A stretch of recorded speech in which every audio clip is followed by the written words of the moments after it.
Cuba Información. No me digan más mentiroso, no me digan más, no me digan más.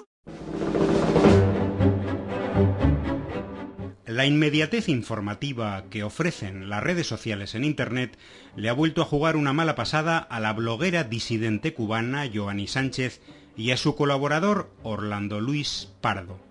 Esta semana un grupo de personas se encerraba en un templo de La Habana siguiendo las profecías sobre el fin del mundo de un pastor que había sido expulsado de la iglesia pentecostal cubana.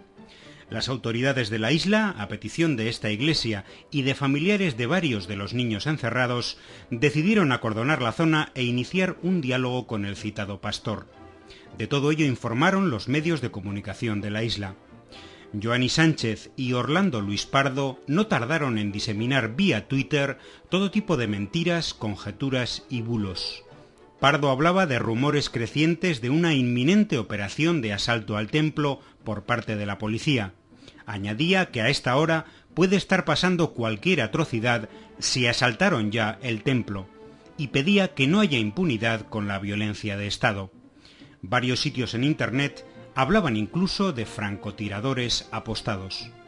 Finalmente no hubo ni asalto ni violencia de ningún tipo, y el hijo del propio pastor encerrado declaraba a medios extranjeros que el gobierno cubano estaba brindando ayuda médica a las personas en el templo, desmintiendo que la acción tuviera algo que ver con un desafío político. Pero la bloguera Yoani Sánchez, en una de sus habituales salidas visionarias, veía en el incidente del templo el principio del fin de la revolución cubana. En Twitter comparaba lo ocurrido con los sucesos de Timișoara, Rumanía, en 1989, donde la chispa contra la caída del gobierno de Ceausescu fue, nos dice, el intento de deportar a un pastor. También en Twitter, su colaborador Orlando Pardo resucitaba el mito de la supuesta intolerancia antirreligiosa del gobierno cubano, ya que, según sus palabras, en este asunto ha tratado de crear un estado de opinión anticlerical que justificara la acción policial bruta y sin prensa. Curiosa postura anticlerical la del gobierno cubano, si tenemos en cuenta que su actuación como negociador, sin violencia alguna, recordemos, fue a petición de los clérigos de la iglesia ocupada.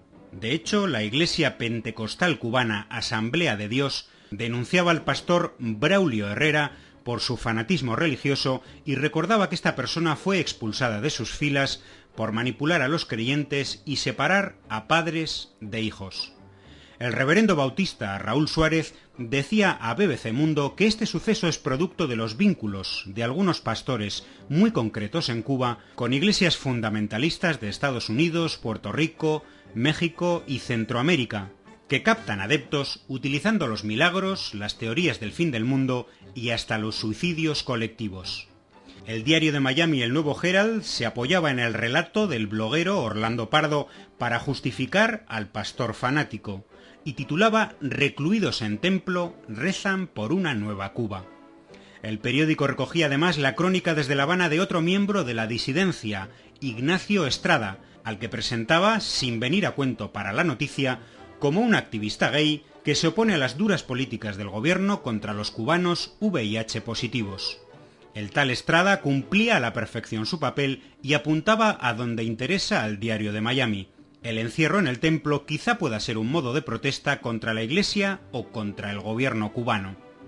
Recordemos que este nuevo corresponsal de la prensa de Miami es quien protagonizaba hace unas semanas un show mediático internacional en su boda con una persona transexual. Pero hay que decir que en esta ocasión, el intento de Yoani Sánchez y sus colaboradores de crear una nueva campaña internacional contra Cuba a partir de la difusión de mentiras en las redes sociales apenas ha traspasado el gastado espacio de los medios de Miami.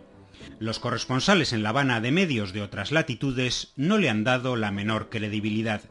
Y es que los continuos escándalos alrededor de la bloguera cubana Yoani Sánchez, como las recientes pruebas reveladas por Wikileaks de la falsedad de su entrevista al presidente Obama, es posible que estén empezando a hacer mella en la legitimidad que aún le otorgan, por desconocimiento o ingenuidad, algunas personas fuera de Cuba.